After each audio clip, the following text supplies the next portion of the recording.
Puan Tanah adalah dewa. Bab 531. Gu Qingyi dengan patuh pergi memesan kamar, sementara Qin Ming berjalan ke kamar tamu Qi Qinyun. Jangan bicara, cium aku. Qi Qinyun tiba-tiba memeluk Qin Ming seperti wanita lapar di kamar tidur, memutar tubuhnya seperti ular air, dan memberinya ciuman penuh gairah. Dia berputar maju mundur 2 kali, lalu handuk mandi yang dipakainya terjatuh, memperlihatkan seluruh tubuhnya. Jangan coba-coba merayuku. Qin Ming tidak tergerak dan dengan dingin mendorong Qi Qinyun menjauh. Saya sarankan kamu untuk membungkus dirimu dengan handuk, atau kamu mungkin kehilangan istrimu dan pasukanmu. Apakah aku tidak cantik? Apakah kamu tidak tertarik padaku sama sekali? Qi Qinyun tersenyum genit, matanya penuh kasih sayang. Dia bertekad untuk mencobanya. Meskipun pesonanya pernah gagal pada Qin Ming, dia tetap ingin mencobanya. Pihak lain begitu proaktif, Qin Ming tidak punya pilihan selain melihatnya. Akan membuang-buang waktu untuk memanfaatkannya. Dia menyipitkan matanya dan melihat ke atas dan ke bawah ke tubuh anggun Qi Qinyun tanpa ragu-ragu. Sejujurnya, kamu memang cantik dan menarik. Tapi di mataku, kecantikanmu hanya sebatas itu, tidak cukup untuk membuat hatiku berdebar. Aku tidak percaya. Matamu jelas-jelas menunjukkan hasrat. Jangan mengatakan sesuatu yang lain. Qi Qinyun menatap Qin Ming dengan mata menggoda, mencoba yang terbaik untuk menggodanya. Jika kamu menanggalkan semua pakaianmu di hadapanku dan aku masih tidak memiliki pikiran yang mengganggu, maka aku akan menjadi seorang biksu yang tidak memiliki hubungan dengan 4 elemen. Qin Ming tersenyum dan berkata, tetapi kamu hanya dapat membangkitkan sedikit pikiran jahat dalam diriku, yang masih jauh dari cukup. Benarkah? Aku tidak percaya kau tidak akan tertarik padaku. Qi Qinyun melangkah mendekat lagi, mengangkat tangannya, dan bersiap untuk mencekik leher Qin Ming. Qin Ming mengambil inisiatif dan menepuk ringan dada Qi Qinyun, mendorongnya keluar lagi. Sebelum aku kehilangan kesabaran, sebaiknya kau jelaskan dulu urusanku, kalau tidak jangan salahkan aku karena bersikap kasar. Bagaimana mungkin kau bersikap kasar padaku? Apa kau ingin menghancurkan kecantikanku? Apa kau bisa menahannya? Kata Qi Qinyun dengan genit. Aku jarang membunuh wanita, tetapi itu tidak berarti aku tidak akan membunuh wanita. Jika kau berani menantang batas bawahku lagi, aku tidak keberatan menghancurkanmu dengan tangan yang kejam. Saat dia berbicara, mata Qin Ming tiba-tiba menjadi sedingin anak panah yang tajam, seolah-olah bisa menembus jantung Qi Qinyun secara langsung. Pada saat yang sama, Qin Ming menampakkan aura yang kuat dan mendominasi, dan tubuhnya tampak menjadi sangat tinggi dan tegak, seperti gunung yang tidak dapat diatasi. Qi Qinyun tiba-tiba merasakan tekanan luar biasa, seolah-olah ada gunung yang menekan kepalanya, membuatnya sulit bernapas dan dipenuhi ketakutan yang tidak dapat dijelaskan. Singkirkan aura menindasmu. Aku sudah berkompromi. Apa yang kau inginkan? Permintaanku sederhana. Singkirkan mantra Gu Qingyi dan jangan pernah mencoba mengendalikannya lagi. Aku hanya akan memberimu satu kesempatan. Jika kau berani melakukannya lagi, nasibmu akan seperti vas itu. Kau akan hancur berkeping-keping dan mati tanpa tempat pemakaman. Setelah berkata demikian, Qin Ming mengayunkan tangannya dengan keras, lalu aliran energi sejati yang tajam menyapu bagaikan bilah pisau, mengiris vas di meja samping tempat tidur. Bang! Vas itu langsung pecah berkeping-keping dan berubah menjadi pecahan-pecahan yang tak terhitung jumlahnya. Qi Qinyun sangat ketakutan hingga menggigil dan mengeluh, aku baru saja melakukan apa yang kau katakan. Kenapa kau menakut-nakutiku? Panggil Qingyi. Aku akan mencabut mantranya untuknya. Qin Ming tidak khawatir Qi Qinyun akan mempermainkannya. Tidak mungkin dia bisa lolos begitu saja, jadi dia keluar untuk memanggil Gu Qingyi. Kakak Gu, apakah kau mencariku? Tak lama kemudian, Gu Qingyi masuk. Qi Qinyun kembali membungkus dirinya dengan handuk mandi dan mengangguk, duduklah di tempat tidur. Ada sesuatu yang ingin kukatakan padamu. Apa yang ingin kau katakan padaku? Gu Qingyi duduk dengan patuh di tepi tempat tidur dan bertanya dengan penuh harap. Tatap matamu, aku akan memberitahumu perlahan. Qi Qinyun juga duduk di tepi tempat tidur, memegang kedua tangan Gu Qingyi dengan kedua tangannya, dan menatap mata Gu Qingyi dengan penuh kasih sayang. Keduanya saling memandang seolah-olah mereka adalah sepasang kekasih yang tengah menatap satu sama lain, membuat Qin Ming merinding. Tatapan Qi Qinyun berangsur-angsur menjadi dalam, seperti lubang tanpa dasar, yang membuat Gu Qingyi tanpa sadar terperangkap di dalamnya. Dia lupa berpikir, melupakan segala sesuatu di sekitarnya, dan menatapnya dengan linglung. Jimat rubah, lepaskan. Setelah 5 menit penuh, Qi Qinyun tiba-tiba berteriak dengan suara rendah, matanya kembali normal, dan dia tiba-tiba memuntahkan seteguk darah. Jelas bahwa melepaskan jimat itu akan menyebabkan bahaya tertentu padanya. Jika dia tidak dipaksa untuk melakukannya, dia tidak akan melakukan tugas yang tidak menyenangkan seperti itu. Mata Gu Qingyi masih menatap lurus ke depan, tidak bergerak, seperti sebuah patung. Mengapa dia belum pulih? Qin Ming mengerutkan kening dan bertanya dengan suara berat. Qi Qinyun menyeka darah dari sudut mulutnya dan mengeluh, tidakkah kau lihat aku terluka? Kau bahkan tidak mengatakan sepatah kata pun yang menunjukkan rasa khawatir. Sungguh menyakitkan. Kamu pantas menerima ini. Qingyi adalah salah satu orang yang paling aku hargai. Kamu menyakitinya seperti ini. Jika bukan karena kamu seorang wanita, aku akan menamparmu sampai mati. Qin Ming berkata dengan dingin. Sepertinya aku hanya sedang sentimental. Qi Qinyun tersenyum sedih dan getir, melambaikan tangannya dan berkata, "Bawa Qingyi keluar, aku perlu istirahat." "Kapan dia akan pulih?" tanya Qin Ming. "Istirahatlah malam ini, dan kau akan baik-baik saja saat bangun besok. Aku berjanji saat kau melihatku lagi, kau tidak akan menurutiku dalam segala hal." Qi Qinyun menjawab dengan tenang. "Saya harap Anda berkata jujur. Saya tinggal di sebelah. Sebelum Qingyi pulih sepenuhnya, sebaiknya Anda tidak meninggalkan ruangan ini, apalagi mencoba melarikan diri. Saya telah meninggalkan bekas khusus pada Anda. Bekas itu tidak berwarna dan tidak berbau. Hanya saya yang bisa merasakannya. Kalau tidak, saya tidak akan menemukan Anda secepat ini. Jaga diri Anda baik-baik." Setelah mengatakan itu, Qin Ming menggendong Gu Qingyi yang kebingungan dan berjalan keluar menuju kamar 305 yang telah dipesannya. Setelah membaringkan Gu Qingyi di tempat tidur dan menutupinya dengan selimut, Qin Ming menarik kursi dan duduk di samping tempat tidur, siap menjaganya sepanjang malam. Hampir pada saat yang sama, di kota Donghai, di ruang bawah tanah yang remang-remang, Han Hongzhi digendong di atas ranjang empuk. Semua tulang rusuknya dipatahkan oleh Qin Ming. Ia tampak lumpuh dan sulit bergerak. Selain itu, Jiu Wenlong dan seorang pria asing berkulit putih juga hadir. Dan pria kulit putih ini adalah vampir yang mengikuti Matt Haris ke villa tempat Qin Ming tinggal untuk menyerang Mu Yunsu dan Yang Ningxuan. Semua anggota vampir yang dibawa oleh Bradley terbunuh atau ditangkap, hanya menyisakan dia. Malam itu, setelah manusia vampir itu melarikan diri, dia tidak punya tempat tinggal, jadi dia tidak punya pilihan selain mencari Han Hongzhi. Karena dia mengerti bahasa Mandarin, dia pernah mengikuti Bradley menemui Han Hongzhi untuk membahas pembelian kunci darah, dan mereka bertemu sekali. "Jiu Wenlong, bawa semua orang keluar dan tinggalkan hanya Tuan Thor." Han Hongzhi berkata dengan susah payah, suaranya serak. "Ya." Jiu Wenlong tidak tahu bahwa Thor adalah vampir, dia juga tidak tahu mengapa Han Hongzhi menyeret tubuhnya yang terluka parah untuk menemui Thor di ruang bawah tanah. Dia tidak berani bertanya lebih banyak, dan berjalan keluar dengan beberapa anak buahnya dan berjaga di luar pintu. "Tuan Thor, saya tahu Anda seorang vampir.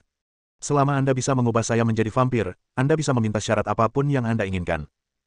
Han Hongzhi langsung ke intinya. Dia tidak punya energi untuk membuang-buang waktu berbicara omong kosong.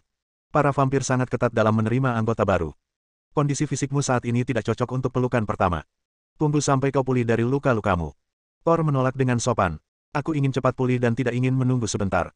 Jangan pertimbangkan kondisi fisikku. Aku tidak akan menyalahkanmu bahkan jika aku tidak bisa bertahan. Selama kamu bisa membantuku menjadi vampir, aku akan menyetujui persyaratan apapun." Han Hongzhi berkata dengan nada tegas. "Baiklah, aku punya 3 syarat. Pertama, jika kau bisa selamat dari pelukan pertama dan menjadi vampir, aku akan menjadi tuanmu dan kau akan mematuhi perintahku. Kedua, kirim seseorang untuk membantuku mencari tahu keberadaan Duke Bradley. Ketiga, bantu aku membalas dendam atas kematian Qin Ming. Jika bukan karena dia, Duke Bradley tidak akan hilang." Setelah mendengarkan 3 syarat yang diajukan Thor, Han Hongzhi merenung sejenak dan berkata, "Baiklah, saya setuju dengan semuanya dan tidak akan pernah mengingkari janji saya. Tuan, tolong ubah saya menjadi vampir. Saya bersumpah akan setia kepada Anda selamanya. Jika saya mengingkari janji, saya akan disambar petir." Thor adalah seorang pria lajang di Tiongkok, tanpa saudara atau teman. Ia juga ingin mencari seorang pembantu, dan Han Hongzhi memiliki sekelompok bawahan yang tepat untuknya. "Tidak usah disambar petir, kalau berani melawan, aku akan menghabisimu sesuai aturan vampir." Thor memperingatkan dengan dingin. "Tuan, Anda dapat mengubah saya menjadi vampir, jadi Anda adalah orang tua saya yang terlahir kembali. Saya akan benar-benar tunduk kepada Anda sepenuh hati dan menerima perintah Anda." Han Hongzhi memanggil Anda Tuan sepanjang waktu, merendahkan diri dan menjilat. Thor mengangguk puas. Untuk menyelesaikan ritual pelukan, ada beberapa hal yang dibutuhkan. Kirim seseorang untuk mempersiapkannya. Prosesnya memakan waktu 3 hingga 5 hari. Begitu Anda mulai, Anda tidak boleh diganggu oleh siapapun. Anda mungkin akan mati, jadi bersiaplah secara mental. Sebaiknya tinggalkan kata-kata terakhir. "Jika aku tidak berhasil, aku akan mati. Aku siap dan dapat memulainya kapan saja." Han Hongzhi berkata dengan tatapan tegas di matanya, "Aku juga percaya bahwa aku dapat melewatinya. Ya, memiliki kemauan yang kuat adalah separuh dari pertempuran. Aku optimis padamu." Thor memuji sambil tersenyum. Setelah itu, Han Hongzhi memanggil Jiu Wenlong lagi dan memintanya untuk mempersiapkan segala sesuatunya sesuai dengan persyaratan Thor. Barang-barang yang dibutuhkan Thor sangat umum, dan butuh waktu setengah jam bagi Jiu Wenlong untuk membawa semuanya, termasuk bak mandi, es batu, tabung infus, larutan nutrisi, gel. "Saya akan beristirahat di sini selama beberapa hari. Kirim seseorang untuk menjaga pintu masuk ruang bawah tanah dengan ketat. Tidak seorang pun diizinkan masuk atau berkunjung tanpa perintah saya." Han Hongzhi memerintahkan dengan tegas. "Ya," jawab Jiu Wenlong. "Baiklah, keluarlah. Mulai sekarang, tidak seorang pun diizinkan memasuki ruang bawah tanah, kalau tidak, kau akan mati." Han Hongzhi memperingatkan lagi dengan suara tegas. Setelah Jiu Wenlong dan anak buahnya pergi, Thor menanggalkan pakaian Han Hongxi, mengangkatnya dan memasukkannya ke dalam bak mandi, dan mulai menghipnotisnya. Han Hongxi perlahan-lahan menutup matanya dan tertidur lelap, sehingga sulit untuk dibangunkan. Bahkan jika ada guntur di telinganya, dia tidak akan terbangun. Sol kemudian menggunakan penyumbat telinga, penyumbat hidung dan selotip untuk menutup telinga, lubang hidung dan mulut Han Hongxi, hanya menyisakan selang untuk bernapas, dan kemudian menambahkan es batu ke dalam bak mandi sampai seluruh tubuh Han Hongxi, termasuk kepalanya, terendam dalam air es. Dalam kondisi hipnosis yang mendalam ini, Han Hongxi seperti binatang yang sedang berhibernasi. Ia tidak merasakan sakit dan kebutuhannya akan oksigen berkurang hingga ke tingkat terendah. Merasa sudah waktunya, Thor meraih lengan Han Hongxi, memamerkan taring dan gigi tajamnya, menggigitnya, dan mulai menghisap darah. Bab 532. Keesokan paginya, Hotel Fenlin, kamar 305. Gu Qingyi yang tengah berbaring di tempat tidur, perlahan membuka matanya, membalikkan badan dan duduk, memandang sekelilingnya dengan bingung, dan sebuah wajah tersenyum muncul di pandangannya. Qin Ming, kenapa kau di sini? Di mana ini? Kenapa aku di sini? Qin Ming mengamati ekspresi Gu Qingyi dengan saksama. Jelas bahwa Gu Qingyi tidak lagi bersikap dingin kepadanya seperti beberapa hari yang lalu. Dia tampak telah kembali normal. Dia diam-diam menghela napas lega dan berkata sambil tersenyum, apakah kamu sudah lupa apa yang terjadi kemarin? Pikirkan lagi. Gu Qingyi berpikir sejenak dan bergumam, sepertinya aku mendapat undangan dari Suster Yun, terbang ke Beijing, lalu menghadiri sebuah jamuan makan. Aku tidak ingat apa yang terjadi setelahnya. Kau benar-benar tidak ingat? Tanya Qin Ming. Gu Qingyi merenung sejenak dan menggelengkan kepalanya berulang kali, aku ingat berdansa dengan Qiao Puze, tetapi aku benar-benar tidak dapat mengingat apa yang terjadi setelah itu. Aku bertanya-tanya mengapa aku berdansa dengan Qiao Puze. Kamu minum terlalu banyak di jamuan makan, jadi wajar saja kalau kamu tidak ingat beberapa hal. Aku mengantarmu ke hotel dan menjagamu sepanjang malam, kata Qin Ming. Aku minum terlalu banyak. Gu Qingyi penuh dengan kecurigaan. Itu tidak mungkin. Aku tidak pernah mabuk. Paling-paling aku minum sedikit anggur merah. Bagaimana mungkin aku mabuk? Siapa yang tahu apa yang salah denganmu? Kamu minum banyak anggur di pesta dan menolak mendengarkan nasihatku. Kaulah yang menjadi gila. Gu Qingyi memutar matanya ke arah Qin Ming dengan marah, mengapa aku tidak ingat pernah minum? Jangan berbohong padaku. Siapa yang tahu kenapa kamu tidak bisa mengingatnya? Mungkin itu efek samping dari mabuk. Lagi pula itu bukan masalah besar. Lupakan saja jika kamu tidak bisa mengingatnya. Qin Ming tidak ingin memberitahu Gu Qingyi tentang sihir yang dia gunakan, agar tidak meninggalkannya dengan trauma psikologis. Apakah aku benar-benar mabuk? Gu Qingyi masih tidak percaya. Dia diam-diam memeriksa pakaiannya. Pakaiannya masih utuh dan tubuhnya tidak terasa tidak enak. Setidaknya dia benar-benar mabuk dan tidak ada yang memanfaatkannya dan dia tidak kehilangan kepolosannya. Itu benar, lebih benar dari emas. Saudari Yun dapat membuktikannya. Qin Ming bersikeras bahwa Gu Qingyi mabuk agar bisa lolos begitu saja. Ngomong-ngomong, dia tinggal di sebelah. Kamu mau berhadapan dengannya? Lupakan saja. Gu Qingyi menggelengkan kepalanya berulang kali. Jika dia benar-benar mabuk, itu bukan hal yang mulia. Dia berubah pikiran dan mengerutkan kening lagi.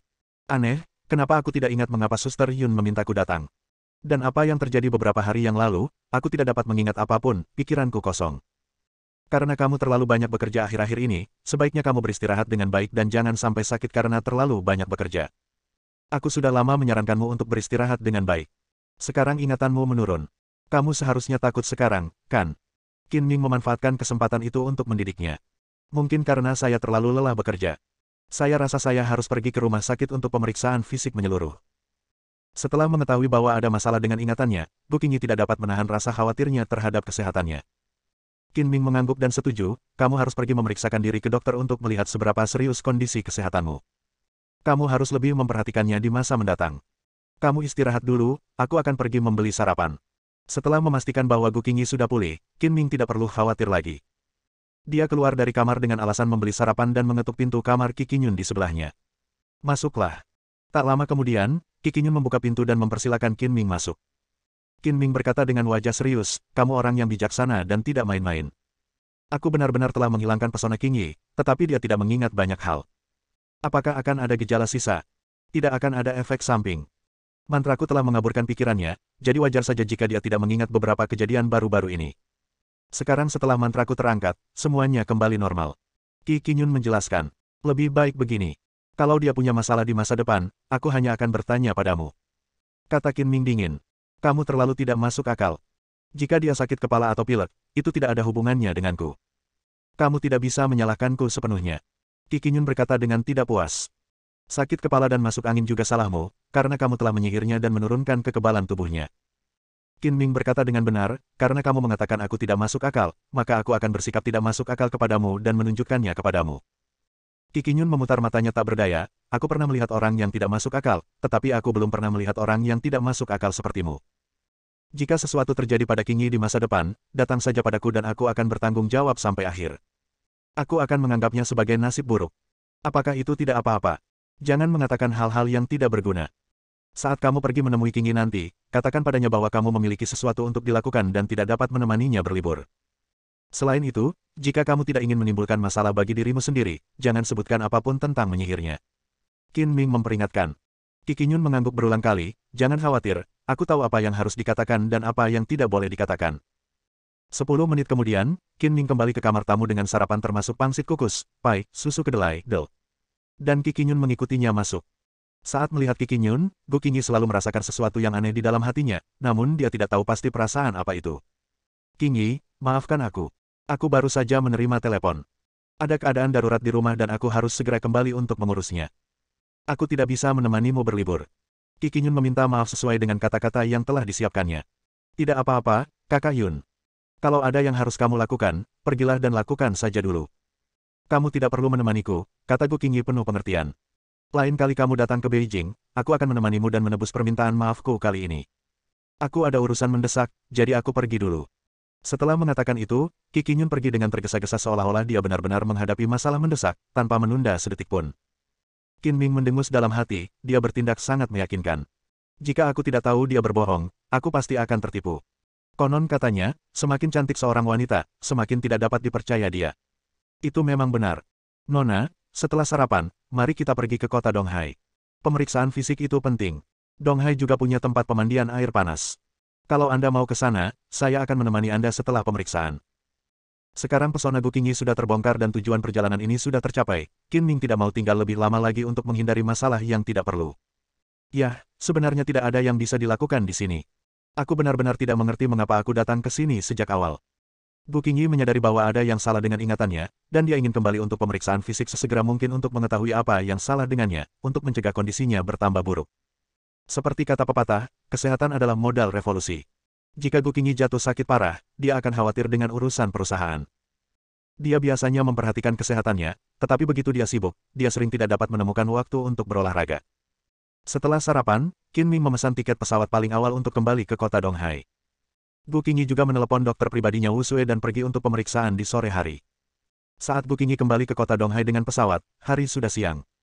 Dia tidak langsung pulang. Setelah makan siang di hotel, dia langsung pergi ke pusat medis swasta tempat Wu Sue dirawat, ditemani oleh Qin Ming dan Huo Nanling. Wu Sue menerima telepon terlebih dahulu dan telah mengatur barang-barang pemeriksaan. Selain tes sampel darah puasa, dia juga melakukan pemeriksaan seluruh tubuh kepada Gu Qingyi. Ngomong-ngomong, bagaimana kondisi Tuan Han Hongxi? Qin Ming menyempatkan diri untuk bertanya kepada Wu Sue sambil menunggu. Dia terpaksa keluar dari rumah sakit kemarin. Wu Sue menatap Qin Ming dengan dingin, tampak ragu untuk berbicara. Katakan saja apa yang ingin kau katakan. Tidak perlu malu untuk mengatakannya padaku. Kata Qin Ming sambil tersenyum. Bagaimana ya aku menjelaskannya? Dia adalah orang dengan kemampuan penyembuhan diri terbaik yang pernah kulihat, kecuali kamu. Dia baru saja pindah dengan 4 tulang rusuk yang patah, tetapi hanya butuh 3 hari untuk menyembuhkannya. Menurutku ini sangat tidak normal. Aneh kalau dia normal, benar kalau dia abnormal. Qin Ming bergumam pada dirinya sendiri, mungkin dia sepertiku, berlatih keterampilan internal sejak kecil, dan kebugaran fisiknya jauh lebih unggul daripada orang biasa. Mungkin, dari sudut pandang medis, Wu Sue tidak dapat memberikan penjelasan yang masuk akal. Dia hanya dapat mengaitkannya dengan kebugaran fisiknya yang jauh melebihi orang biasa. Dia melihat sekeliling dan melihat bahwa tidak ada orang luar. Dia merendahkan suaranya dan berkata, tadi malam sebelum kemarin, Tuan Han terluka lagi.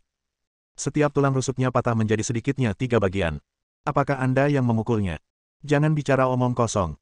Aku tidak menyentuhnya sama sekali. Qin Ming menggelengkan kepalanya berulang kali. Dia tidak menyentuh Han Hongxi sekalipun, tetapi dia menyentuhnya berkali-kali. Jangan menyangkalnya. Kamu satu-satunya orang di sana saat itu. Tidak mungkin orang lain selain kamu. Bahkan jika Tuan Han telah melukai dirinya sendiri, dia tidak akan bisa melukai dirinya sendiri seburuk itu, kata Wu Sue dengan yakin. Qin Ming tertawa dan berkata, beberapa hal lebih baik diserahkan padamu. Mengapa repot-repot mengatakannya? Orang yang terlibat tidak menganggapku bertanggung jawab. Apakah kau ingin melihat ketidakadilan dan mencari keadilan untuknya? Saya hanya ingin tahu bagaimana Anda mematahkan tulang rusuknya tanpa meninggalkan luka luar. Saya tidak bermaksud menyalahkan Anda atas hal ini. Usue bertanya dengan rasa ingin tahu. Kau pernah mendengar tentang memukul banteng dari balik gunung, kan? Qin Ming melambaikan tangannya dan berkata dengan bangga, aku tahu keterampilan unik ini. Sangat mudah untuk melukai tulang dan organ dalam melalui kulit dan daging. Mendengar ini, mata Usue berbinar dan berkata, benarkah? Bisakah kamu menunjukkannya padaku? Saya bukan pengamen jalanan. Saya tidak bisa memamerkan keterampilan unik saya begitu saja. Qin Ming menolak. Aku mengerti maksudmu. Katakan saja padaku keuntungan apa yang kau inginkan. Usue berkata dengan lugas. Aku tidak kekurangan uang, tapi aku kekurangan orang. Qin Ming berkata dengan suara pelan, menunjukkan ekspresi yang bisa kau pahami. Usue tak kuasa menahan diri untuk mengingat kembali saat pertama kali bertemu Qin Ming. Ia penasaran dengan kemampuan penyembuhan dirinya yang luar biasa dan ingin mengambil darahnya untuk penelitian. Qin Ming pernah mengajukan permintaan yang tidak masuk akal dengan meminta Usue untuk mengorbankan dirinya. Sekarang, ia melakukannya lagi. Namun, mengingat Qin Ming telah banyak membantunya, Usue tidak bisa marah dan berkata dengan tenang, saya punya uang, tetapi saya tidak punya orangnya. Lupakan saja. Jurusku untuk menyerang target dari balik gunung hanya bisa digunakan pada tubuh manusia. Jika aku tidak bisa menemukan manusia, kau tidak akan bisa melihatnya. Qin Ming berkata dengan serius. Usue kemudian menyadari bahwa dia telah ditipu oleh Qin Ming. Dia sengaja mengatakan beberapa kata ambigu untuk membuatnya salah paham, dan dia memutar matanya ke arah Qin Ming. Jika Anda memiliki sesuatu untuk dikatakan, katakan saja. Jangan bertele-tele dan membuat orang menebak-nebak. Beberapa hal tidak bisa dikatakan secara langsung, jika tidak maka tidak akan berarti apa-apa. Qin Ming tersenyum dan berkata, misalnya, aku sangat membutuhkan seseorang di dekatku, seorang wanita yang bisa merawatku. Aku ingin kamu menjadi orangnya, tetapi aku tidak bisa mengatakannya dengan lantang. Bukankah apa yang kau katakan sudah cukup jelas? Usue tidak tahu apakah harus tertawa atau menangis. Aku bisa menjadi dokter pribadimu. Dengar baik-baik, ini bukan dokter pribadi, tetapi perawatan pribadi. Qin Ming menekankan, apakah ada bedanya? Ada perbedaan besar. Bagaimana fisiologi dan psikologi bisa sama? Kata Qin Ming singkat. Bersambung.